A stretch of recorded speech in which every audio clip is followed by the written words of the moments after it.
Clan Cameron, Clan Mackintosh, Clan McGillivray, Clan Macpherson, Clan Stewart of Appin, Clan Farquharson, Clan MacDonald of Keppoch, Clan MacDonald of Clanranald, Clan MacDonald of Glengarry, Clan Fraser of Lovett. These are not just names, they are echoes of the ancient Highland clans that once stood side by side, a formidable force rallying behind the young pretender, Prince Charles Edward Stuart, more famously known as Bonnie Prince Charlie. These are the men who stood shoulder to shoulder on Drumossie Moor as dawn breaks on the morning of the 16th of April 1746. Within a mere hour, 1,300 souls would lie fallen, their fates sealed by the relentless onslaught of the Duke of Cumberland's government redcoats. This, forever etched in history as the Battle of Culloden, was a sombre episode of valour and tragedy, where the moor bore witness to a clash of destinies that would change Scotland, Britain, and perhaps the world forevermore. The Battle of Culloden was the culmination of a military campaign led by Bonnie Prince Charlie, marking the zenith of the Jacobite uprising of 1745.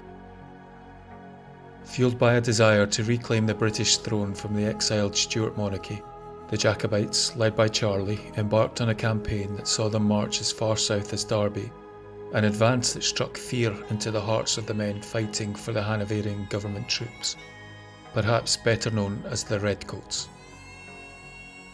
The Jacobite cause, rooted in historical allegiance and a long-running return to Stuart rule, gained momentum as they garnered support from Highland clans and sympathetic Lowland Scots. The march into England, though bold, eventually faced setbacks, forcing a strategic retreat to the Highlands. The turning point came on the windswept moor of Culloden, where the Highlanders faced the disciplined and better equipped government forces, led by the Duke of Cumberland. As the first rays of dawn painted Drumossie Moor, the air crackled with anticipation.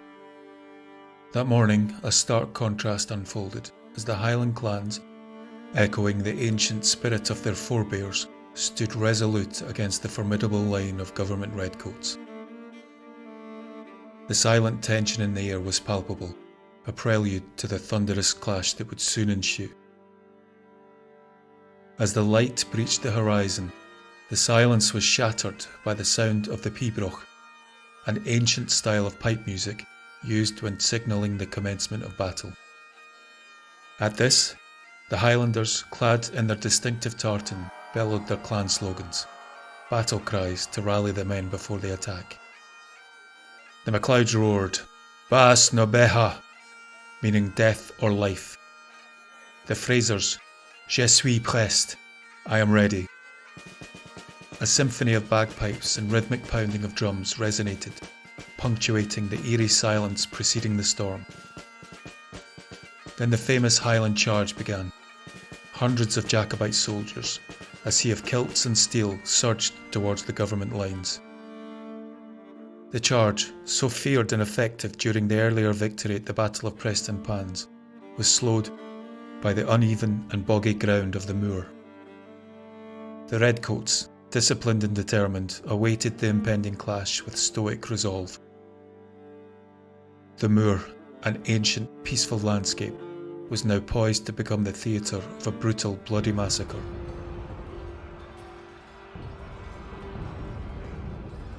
The opening salvo erupted as the Jacobites charged forward, screaming at the Redcoats. The clash was ferocious, marked by the clash of blades, the staccato of musket fire, and the thunderous echoes of cannon fire. In the chaos, lives were lost, destinies were sealed, and the moor bore witness to the tragic unravelling of a rebellion. In just under an hour, almost 1,300 Jacobites met their fateful end on the moor of Culloden. The echoes of the bagpipes and the haunting cries of battle were replaced by an eerie silence that signalled not only the tragic loss of lives, but also the death knell of an ancient clan system.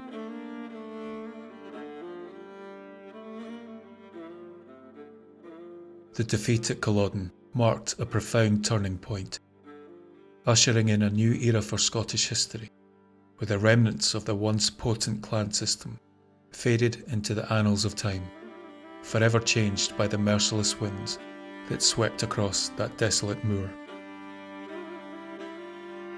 Yet, as the night falls over Culloden, whispers persist of spectral echoes, the lingering souls of Highlanders who met their fate on that haunting battlefield, their presence still felt in the cool breeze that rustles the heather and the shadows that dance beneath the moonlit sky.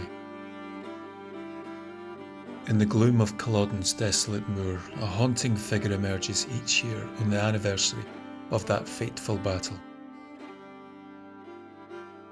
On a misty evening, years after the tumultuous conflict had subsided, a local man found himself crossing the moor. The wild night enveloped him, rain relentlessly beating down, and visibility reduced to a mere whisper. Yet, amidst the obscurity, his attention was captured by a subtle movement in the distance. Through the veil of rain and mist, he discerned the silhouette of a man, tall and slender, clad in clothing long since forbidden. Despite the challenging conditions, the observer could make out enough detail to recognise that what he was seeing was a Jacobite soldier. Curious and concerned for the man's welfare, he cautiously made his way towards the figure, its footsteps muffled by the relentless patter of rain on the moor. As he drew closer, the haunting words, "Defeated, defeated," echoed through the damp air. It was then that the worried man noticed the soldier's sallow face and realised with a shiver that he was in the presence of a ghost, an apparition trapped in the perpetual lament of battle lost many years before. In a moment of sheer terror, he turned and fled, his heart pounding in his chest. The wet moorland grass beneath his feet became treacherous, causing him to slip and fall as he desperately tried to distance himself from the apparition. Gasping for breath, the man retraced his steps, each footfall quickened by a mixture of fear and disbelief. As he reached the edge of the moor, he cast a final glance back, half expecting the ghostly figure to pursue him through the mist, but the Jacobite had vanished. With his heart still racing, he stumbled into the safety of his home, drenched and dishevelled. Unable to contain the weight of the encounter, he shared the chilling tale with friends and family, their faces reflecting a mix of skepticism and concern. The local community, though accustomed to tales of the supernatural, couldn't help but feel a collective shiver at the tragic thought of a fallen Jacobite, unable to find peace in death, condemned to wander the moor for all eternity. This witness isn't the only person to have seen the haunting figure of the soldier on the moor. Many more witnesses speak of seeing the spirit of a heartbroken, solitary Jacobite soldier, tall and sallow-faced, aimlessly wandering.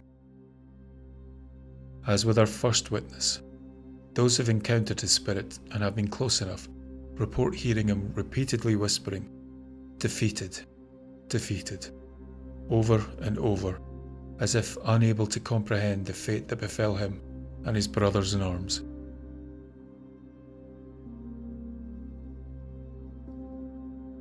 Visitors have been coming to Culloden Moor for many decades, drawn to its historical importance. The battle marked a turning point in Scottish history, and the moor has since become a place of remembrance and reflection. People interested in Jacobean history, history enthusiasts and tourists alike make pilgrimages to Culloden to pay their respects, explore the battlefield, and gain a deeper understanding of the events that unfolded on that historic day. In the mid-1930s, a visitor from the United States travelled to Inverness to learn more about her family's ties to Scotland. While here, she decided to visit Culloden and learn more about the events of that day. During this period, interest in Culloden wasn't at the levels it is now, and visitor numbers were far fewer than present day, so she essentially had the battlefield to herself. As she explored deeper into the site, drawn to the solemnity of the grave mounds that bore witness to the countless clans that fought on that historic battleground, she couldn't help but feel a connection to the past. Her gaze fixated on one mound. Its associated clan lost to her memory, yet an unsettling feeling lingered in the air. This particular mound stood out, covered by a piece of tartan that piqued her curiosity. Approaching with a mix of trepidation and interest, she unveiled the concealed mound, only to be met with a sight that sent shockwaves through her very being. Beneath the tartan lay the apparition of a young Jacobite soldier, his pleading eyes locking onto hers. Mortally wounded, bleeding heavily, he seemed to gasp for breath, the spectral echo of a past struggle frozen in time. Overwhelmed by this encounter, she recoiled and in a moment of sheer shock stumbled backwards, fleeing the scene. Her hurried footsteps echoed through the silence of the moor as she sought safety in the familiarity of her lodgings in Inverness, the encounter etching a profound mark on her soul. Local tales speak of haunting echoes that traverse the moor when the veils between worlds are thin. Those who ventured onto Culloden Moor on certain nights speak of ghostly sounds that carry the weight of history, a symphony of distant cries and phantom bagpipes echoing the battle that once unfolded on these desolate grounds.